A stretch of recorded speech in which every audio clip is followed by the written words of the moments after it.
story, because the Catholics and Orthodox absolutely hate this story, and others like it, where it talks about the laity baptizing. Here's Sozomen giving the same story about Athanasius. I'll just give you 3 accounts from it real quick so you can have it drilled in you and you can know this is real. So Sozomen talks about Athanasius. He says, he displayed great aptitude in the exercise of the ecclesiastical functions and fitness for the priesthood, and was, so to speak, from his earliest years, self-taught. It is said that the following incident occurred to him in his youth. It was the custom of the Alexandrians to celebrate with great pomp an annual festival in honor of one of their bishops named Peter, who had suffered martyrdom. Alexander, who then conducted the church, engaged in the celebration of this festival, and after having completed the worship, he remained on the spot, awaiting the arrival of some guests whom he expected to breakfast. I'm sorry, I meant to say Alexander. I think I said Peter earlier. But it was on the anniversary of Peter's death, a martyr named Peter. So yeah, Alexander, in the meantime, he chanced to cast his eyes towards the sea and perceived some children playing on the shore and amusing themselves by imitating the bishop and the ceremonies of the church. At first he considered the mimicry as innocent and took pleasure in witnessing it. But when they touched upon the unutterable, he was troubled. What do you guys think he means when he says the unutterable? These boys were doing something in their little liturgy. It is something unutterable. It is something that is not for people outside the church to know about. And again, I will emphasize, this is not even just talking about baptism. This is also talking about the Eucharist. I can even give you some quotes where they refer to the Eucharist as the unutterable, or where they refer to it as the unspeakable mystery. Anyway, this is talking about Christ's body and blood. That's why they refer to it that way. Okay, but when he sees the boys touching upon the unutterable, he was troubled.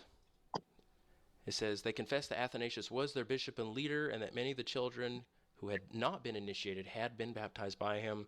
On finding that the exact routine of the church had been accurately observed by them, he consulted the priests around him on the subject and decided that it would be unnecessary to rebaptize those who, in their simplicity, had been judged worthy of the divine grace. So that's the second witness at Sozomen. And then here is, let's see here. Oh yeah, this is an example of when they're talking about the sacrifice. Who says this here? Who says this? Is this John Chrysostom? I don't even think I wrote the name here. I think this is John Chrysostom. He says, do you wish to learn how he, Jesus, becomes a table for you? He who eats me, says he, as I live because of the Father, he also shall live because of me. And that he becomes a home for you. He that eats my flesh abides in me, and I in him. And concerning the greatness of the sacrifice, adorn the members of your body, etc., etc.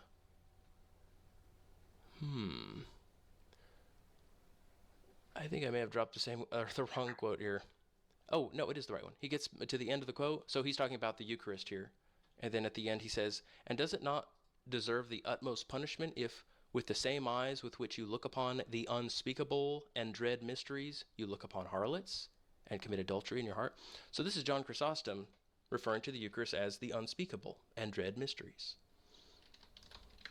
I was just giving that as an example. There are more. You can look them up. So I only use that as an example to show that the Eucharist very well may have even been practiced. Because, guys, people used to have the Eucharist right after baptism.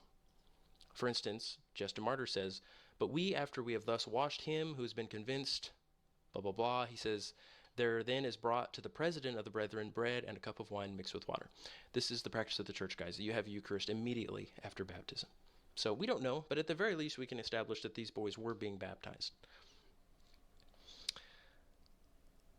And look, here's the Catholic Encyclopedia, where they're absolutely coping, they're absolutely dreading this story, and others. It's not the only one.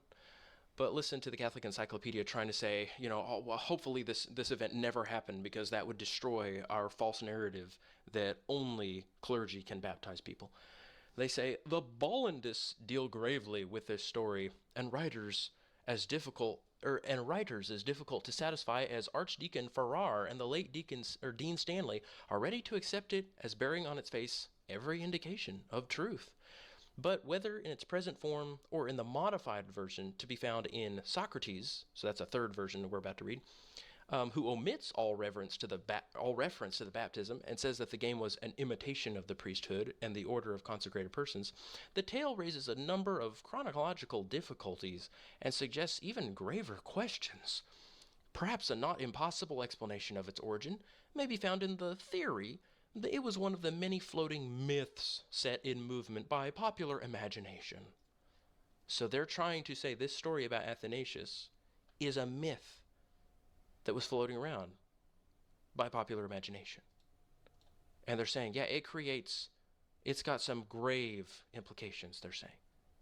This is a serious problem for us, if really anybody can baptize.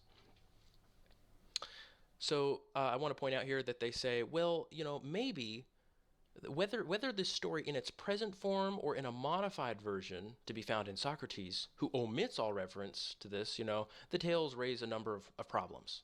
So they're suggesting that they're suggesting this idea developed over time, guys. Don't believe it. It's a lie. They're saying maybe it just got more and more extreme, and then people started saying that there was a baptism, and they're like, well, Socrates, at least, he doesn't say that it's a baptism. He just says it was an imitation of the priesthood and the order of consecrated persons. Okay, guys, I saved Socrates for last. You ready to read Socrates' account of it? By the way, Socrates lives after Rufinus and Sozomen, so I don't know why his account is to be believed more than theirs when they came before him. But let's read Socrates' Scholasticus.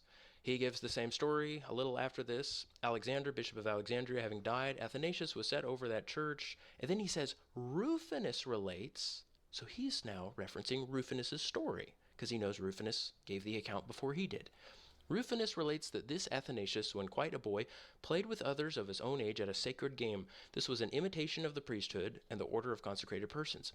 In this game, therefore, Athanasius was allotted the episcopal chair, that means the bishop chair, and each of the other lads personated either a presbyter or a deacon. The children engaged in this sport on the day in which the memory of the martyr and Bishop Peter was celebrated. Now at that time, Alexander, bishop of Alexandria, happened to pass by, observed the play in which they were engaged, and having sent for the children, inquired from them the part each had been assigned in the game, conceiving that something might be portended by that which had been done, meaning, might be predicted that maybe these boys are going to end up being great men someday. But especially Athanasius, and having afterwards ordained him deacon on his becoming of adult age, he brought him to Nicaea to assist him in the disputations there when the synod was convened. So he's talking about the Council of Nicaea. And then listen to Socrates.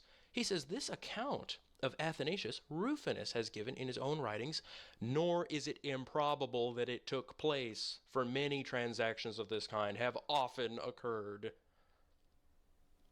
Well, sorry, Catholics and Orthodox, your coping ended up leading you nowhere. You led us to Socrates, and what did Socrates say? He says, don't let anybody doubt that this actually happened. This kind of thing happens very often. Can you believe their boldness? Now, all this started because we were talking about this statement where there's no salvation outside of the church, right? And we already